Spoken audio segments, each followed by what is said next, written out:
This is a plea to any Cook County pro bono family attorney out there. I am in desperate need of an attorney, and I do not have the funds to pay. My ex and I are going through a custody battle and have been for the past year or so. He has called every pro bono Cook County attorney that I was able to find and told them his story, and then went and hired an attorney. So that leaves me with nothing. Everyone tells me it's a conflict of interest. Um, right now, he has visitation with one of our three children. The other two he really doesn't care much for. It's just our oldest daughter.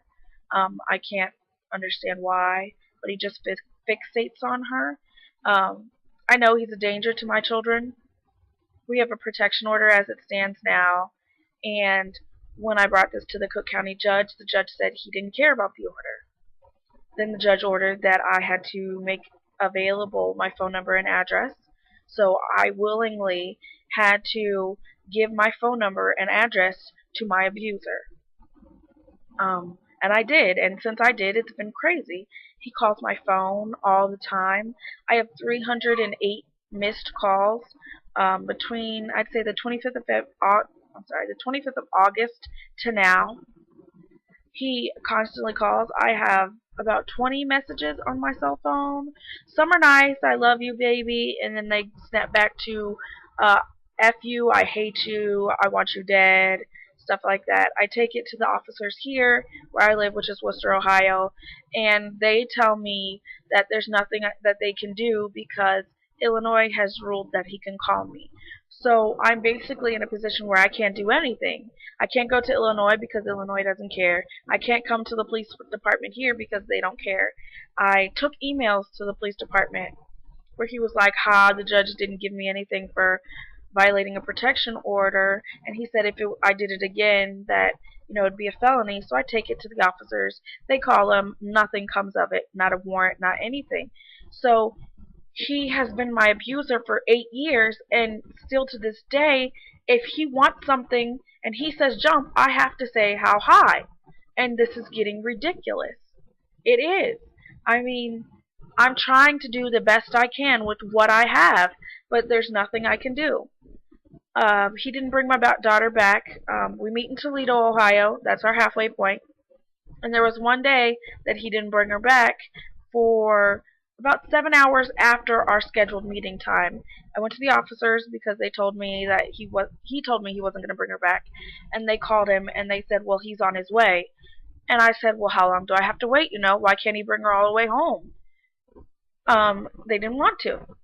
So because they didn't want to, I had to wait with my other children in the car for 7 additional hours. Excuse me. It takes 2.5 hours to get to Toledo, plus 7 hours, plus a 2.5 hour drive home, and we meet at 4 o'clock on Sundays. So by the time we got home, it was about 3 o'clock in the morning. And my children still had to go to school the next day. She misses schools on Fridays because the judge ordered that she be there at noon. Well, I'm like, well, Your Honor, she has school. Can it be after school? No, it needs to be noon on Friday. I don't understand. I need help. If you know anybody that can help me, anybody at all, I'm going to put my email address on the bottom of the screen so I can be contacted. There's also a part 2 for my cry of help, which is voicemails that he has left me.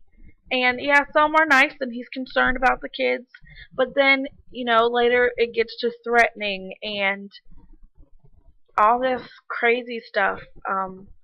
He is a member of the gang called Gangster Disciples, although he'll adamantly say he's not. I actually have pictures of him throwing up the pitchforks, which is their gang symbol, I guess you want to say.